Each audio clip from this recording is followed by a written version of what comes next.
You are now listening to the Vegan Stuff Podcast with Caavakushi. Hosting this podcast today are our two AI hosts, Sam and Kim. If you simply can't get enough of us, go to caavakushi.com and sign up for our vegan newsletter and get our free 7-day high-protein vegan meal plan. And we also have some good news. We will be releasing our first ever cookbook pretty soon, so stay tuned. Hey, don't forget to follow us on our socials too.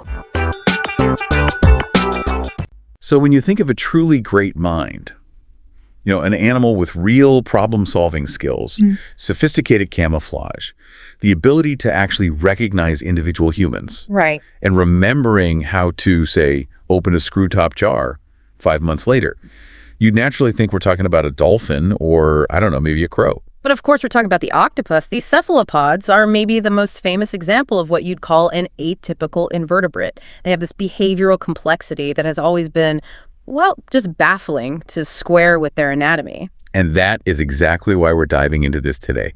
Our mission is to really get to the core of the science, looking at the rigorous evidence from the London School of Economics' big review on Sentient. LSE review, yeah. We want to understand what the latest science really says about octopods and also decapod crustaceans, so, true crabs, and why it all points to a needed change in how we treat them legally. And just to be clear, when we say sentience, we're talking about the capacity to have feelings. That can be joy or comfort, sure, but for animal welfare law, the focus is really on the negative states. Pain, distress, suffering. Exactly. The report really drills down on the evidence for those feelings. And here's the big challenge, right? These animals, the octopus and the crab, were separated by 500 million years of evolution. So we can't just look at their brains and say, oh, that looks like ours. They don't have a neocortex. They don't. So you have to completely pivot your approach. You abandon comparing the anatomy and you focus on what we call the behavioral and cognitive signatures of consciousness. Do they act like they feel pain? Precisely. And after looking at over 300 scientific papers, the conclusion was decisive. The evidence is very strong for octopods and strong for true crabs. We just can't treat them like unfeeling robots anymore. Okay, let's unpack that, because this wasn't just, subjective observation. The LSE review used a really strict 8-point framework, a checklist, really. A checklist designed to separate a simple reflex like a worm, pulling back from heat, from a behavior that requires centralized, integrative processing. That distinction is everything. It is. A reflex is an automatic circuit. Learning to trade a reward to avoid a place where you felt pain before, that's something else entirely. So let's run through that checklist. I think it helps to split it into two groups. First, the anatomical hardware they need. That's a great way to think about it. For the anatomical side, you have the first 3 criteria. 1, do they have nociceptors? So pain receptors, basically. Basically, yeah. Receptors for nauseous stimuli. 2, do they have integrative brain regions that can pull together information from different senses? A central processing unit. And 3, crucially, are there connections between those pain receptors and that central processing unit? So is the wiring all hooked up? Makes sense. Now, what about the behavioral evidence, the things that show they're actually feeling something? This is where we see them making choices. So number 4, are their responses affected by painkillers like anesthetics or analgesics? Does an aspirin work, so to speak? Exactly. Number 5, do they show motivational trade-offs? Like, will they risk danger for a really good reward? Right. 6, flexible self-protective behavior? Are they tending to a wound, guarding an injury? 7, associative learning. Can they learn that a neutral thing, like a light, predicts a bad experience? And that proves it's not just a generalized stress response. Right. And then, number 8, this is the gold standard. Does the animal's behavior show it actually values a painkiller when it's injured? Actively seeking relief. That's the one. Okay, so with that checklist, let's go to the octopods. Yeah. Very strong evidence. They met 7 of the 8 criteria with high confidence. And the first mind-blowing thing has to be criterion 2, their brain. Absolutely. The complexity is just staggering. They don't have our neocortex, but what they do have is the vertical lobe system. This thing is this highly folded, centralized part of their brain, and it's functionally analogous to our hippocampus. But it evolved completely independently. Completely.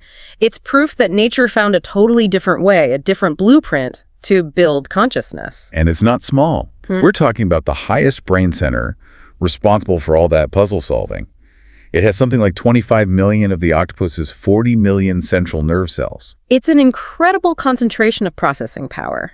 And that complexity is what allows for the amazing behaviors we see under, say, Criterion 6, flexible self-protective behavior. This is where the evidence just goes way beyond automation. Give us the anecdote. What does an octopus do when it's hurt that makes a scientist go, okay, it's managing its pain? There's very clear evidence of directed wound detention.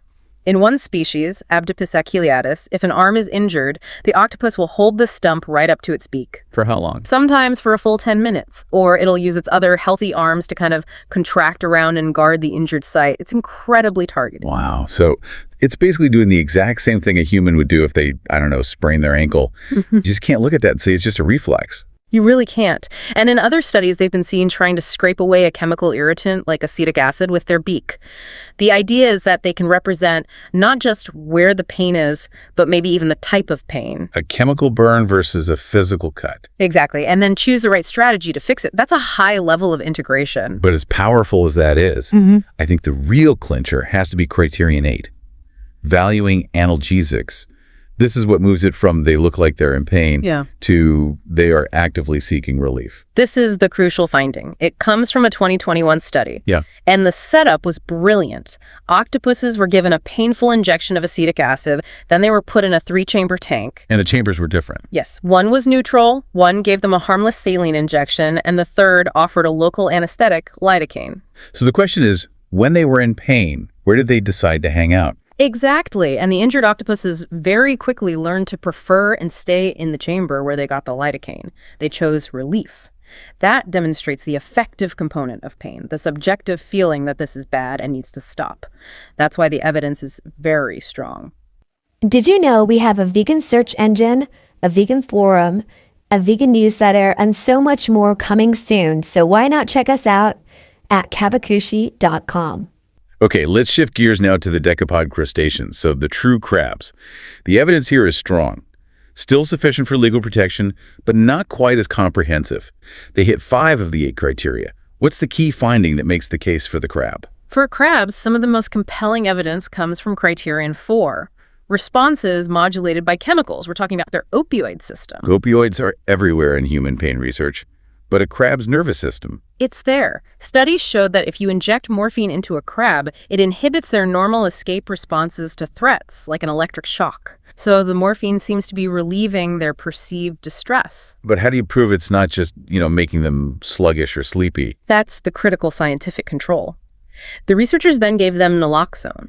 Naloxone is an opioid antagonist. It's basically an off switch for the opioid system. And what happened? The effect of the morphine was instantly reversed. The crabs went right back to their high alert escape behaviors.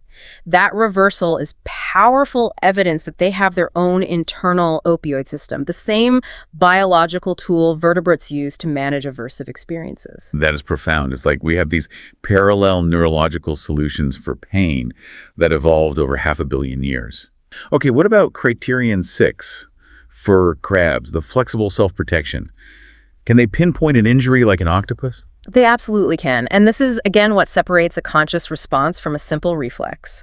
With shore crabs, if you apply acetic acid to their mouth parts, they'll specifically scratch at that exact area with their claws. Okay, a directed defense. But here's the flexible part. If you put the acid on your eye instead, they don't try to awkwardly scratch their own eye with the claw. They do the logical thing. They pull the eye back into its socket. A different response for a different location.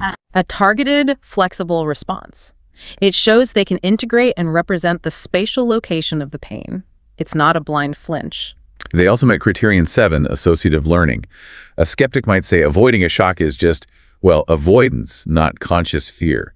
How did the review address that? With yoked controls. In studies with crabs, the experimental group learned to avoid a chamber that lit up right before they got a shock. The yoked controls got the exact same number of shocks, but randomly without the light cue. So they felt the pain, but they couldn't predict it. Precisely. And if it were just a general stress response, both groups would avoid the whole area. But only the experimental crabs, the ones who learned light means pain, showed significantly higher avoidance. It proves their behavior was driven by a learned association, a key signature of advanced cognition. So the science is in. Very strong for octopods, strong for crabs. The LSE review says this is enough to meet the legal threshold for being capable of suffering.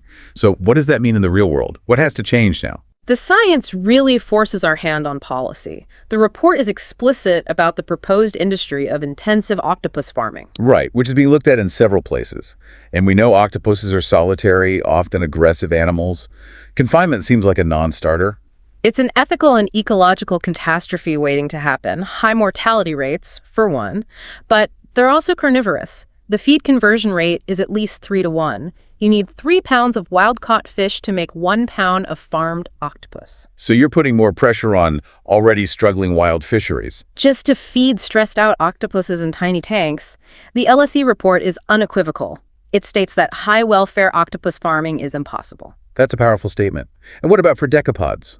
For crabs and lobsters, which are handled in massive numbers everywhere? We have to immediately address common practices. Live boiling it's just intensely inhumane. Research shows that in large decapods, neural activity showing suffering can go on for up to 2.5 minutes after they're dropped in boiling water. 2.5 minutes. It's a prolonged period of recognized distress. And that's before you even get to things like declawing or nicking, cutting the claw tendon to make them easier to handle. Which are sources of chronic suffering. Immense suffering. It increases their risk of disease and death, especially in warmer water. The science now demands that we adopt humane slaughter methods. But as the report notes, that's not always easy. It takes expertise. It does. Things like double spiking or validated electrical stunning are the recommended methods, but even they can take 10 to 15 seconds. There is an urgent global need for research into faster, more consistently humane methods now that we have to acknowledge they can suffer. So to bring this all together for you listening, the key takeaway isn't just that these animals are smart. The evidence for sentience is built on hard science. The fact that an octopus will actively seek out lidocaine when it's in pain.